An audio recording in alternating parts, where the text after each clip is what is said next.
სიტყვა და არა იყო რა. იყო ერთი პატარა გოგონა. ისეთი ლამაზი, კაცის თვალი უკეთეს ვერ ნახავდა. დედას ხომ უყვარდა და უყვარდა, ბებიაც ცივნიავს არ აკარებდა. კეთილმა ბებიამ გოგონას პატარა წითელი ქუდი მოუგზავა. ეს ქუდი ისე უხდებოდა, რომ თავიდან აღარ იშორებდა, ამიტომ ყველა პაწია წითელ ქუდას ეწახდა.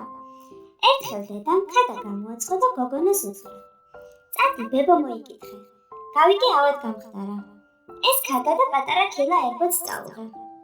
წითელ ქუდამ მაშინვე გასწია ბებიისკენ. იგი მეზობელ სოფელში ცხოვრობდა. ტყეში რომ შევიდა, ერთი მაწანწალო მგელი შემოხვდა. მგელს პირზე ნერწყვი მოადგა, მაგრამ გოგონას ვერაფერი გაუბედა, რადგან ახლომახლო ტყის ჭრელები ეგულებოდა. მგელმა კითხა: "საით მიდიხარო?" საბრალო ბავშვმა აბარა იცოდა, რომ მგელთან სასაუბროდ არ უნდა შეჩერებულიყო და უპასუხა: "ბებია, სანახავად მიდივარ. დედაჩემმა ხადა და ერთი ქილა ერბო გამომეტანა."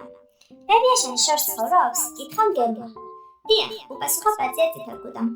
"აგერ იმ წისქვილის იქით, სოფლის განაპირასთან სახლია."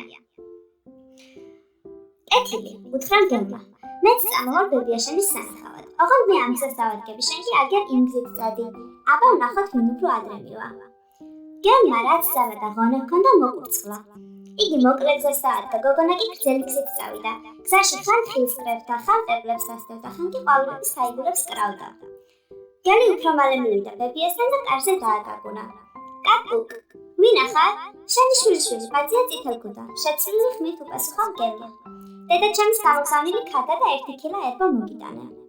კეთილი ბებია ცოტა შეუძლოდ იყო და ლოგინში იწვა. ურდული გასწია და კარი გაიღება. გააგონა მწოლიარე. მგელმა ურდული გასწია და კარი გაიღო. შევარდა სახლში, ეცა ბებიას და თვალის სახამხამებაში შესანსა, რადგან თითქმის სამი დღე პირში ლუკმა არ ჩასვლოდა.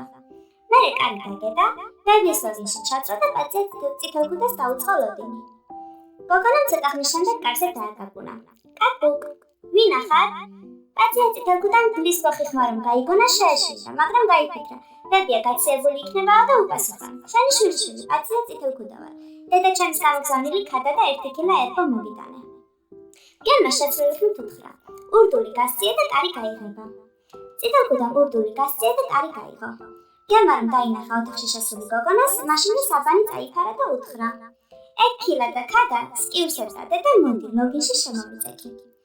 წითელ ქუდამ ტანზე გაიხადა და ლოგინში შეუწვა.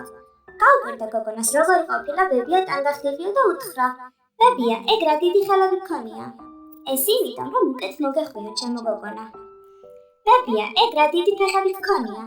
"ეს იმიტომ, რომ უკეთ ვირბინო, ჩემო გოგონა." "ბებია, ეგ რა დიდი ყურები გქონია." "ეს იმიტომ, რომ უკეთ გავიგონო, ჩემო გოგონა." "ბებია, ეგ რა დიდი თვალები გქონია." "ეს იმიტომ, რომ უკეთ გაგინახო, ჩემო გოგონა." "ბებია, ეს რა დიდი კბილები გქონია." "ეს იმიტომ, რომ უკეთ შეგჭამო." თქვა და აღმა მგელმა პაწია წითელ ქუდა გადაკლაყა. ამ დროს ბებიის სახლთან ტყის ჭრელებმა ჩაიარეს, გაიგონეს ხმაური, შეცვლიდნენ სახლში და მგელი მოკლეს, მუცელი გაუფეთრეს და ბებია და წითელ ქუდა უვნებელი გამოიყვანეს.